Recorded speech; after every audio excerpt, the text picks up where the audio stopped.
भारतवर्ष के इतिहास में 1 जुलाई 2024 का दिन स्वर्णाक्षरों से अंकित हो गया। इस दिन देश में 3 नए आपराधिक कानून लागू हुए। आपराधिक न्याय प्रणाली को संचालित करने वाले ये 3 नए कानून भारतीय न्याय संहिता BNS, भारतीय नागरिक सुरक्षा संहिता BNSS और भारतीय साक्ष्य अधिनियम BSA हैं। किसी भी स्वतंत्र देश में लागू कानून वहाँ की भौगोलिक परिस्थितियों, सामाजिक न्याय की आवश्यकताओं और वहाँ की संस्कृति के अनुरूप होने चाहिए।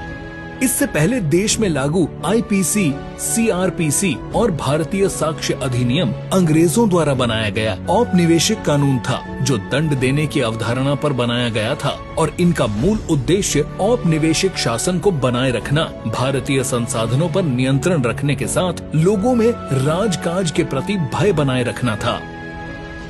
वर्तमान 3 नए कानून दंड आधारित न होकर न्याय आधारित हैं।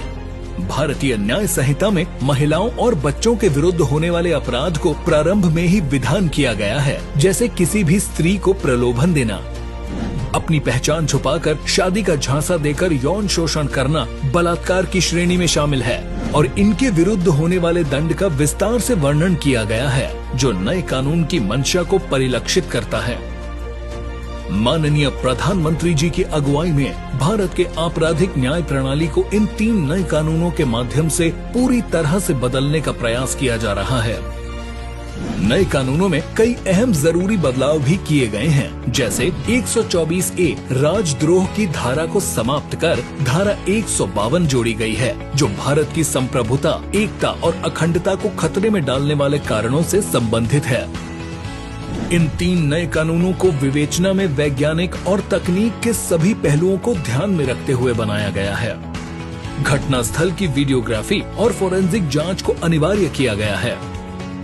इसमें आतंक और आतंकवादी कृत्य को विस्तार से परिभाषित किया गया है। संगठित अपराधियों एवं माफियाओं को सजा दिलाने के उद्देश्य से विटनेस प्रोटेक्शन स्कीम लागू की गई है। मॉब लिंचिंग में शामिल लोगों के लिए मृत्यु दंड तक का प्रावधान किया गया है। नए कानूनों में सामुदायिक सेवा के दंड को जोड़ा गया है, जिसमें क्षुद्र अपराधों के लिए सामुदायिक सेवा के दंड की व्यवस्था की गई है। उत्तर प्रदेश पुलिस प्रशिक्षण निदेशालय द्वारा उत्तर प्रदेश पुलिस को इन 3 नए कानूनों से जनमानस को सुरक्षा एवं न्याय प्रदान करने के लिए प्रशिक्षण प्रदान किया गया। ये नए कानून उन भावनाओं से जो दंड आधारित न होकर के न्याय प्रधान है, इन बातों को ध्यान में रख करके बनाए गए हैं। 3 नए कानून से संबंधित पाठ्यक्रम को सरल बनाए जाने के उद्देश्य से पुराने और नए कानून का विस्तृत तुलनात्मक पाठ्य सामग्री के माध्यम से प्रशिक्षण संस्थानों द्वारा प्रशिक्षण प्रदान किया गया। इसी क्रम में मार्च 2024 में प्रदेश के समस्त IPS और PPS अधिकारियों को ऑनलाइन और ऑफलाइन हाइब्रिड मोड में प्रशिक्षण प्रदान किया गया। नवनियुक्त 8,641 उप निरीक्षक नागरिक पुलिस को 2 सप्ताह की अवधि का प्रशिक्षण अलग से कराया जा चुका है। नए कानूनों का प्रशिक्षण प्रदान करने के लिए 600 से अधिक मास्टर ट्रेनर तैयार किए गए, जिसमें अभियोजन अधिकारी, निरीक्षक और उप निरीक्षक शिक्षक शामिल हैं।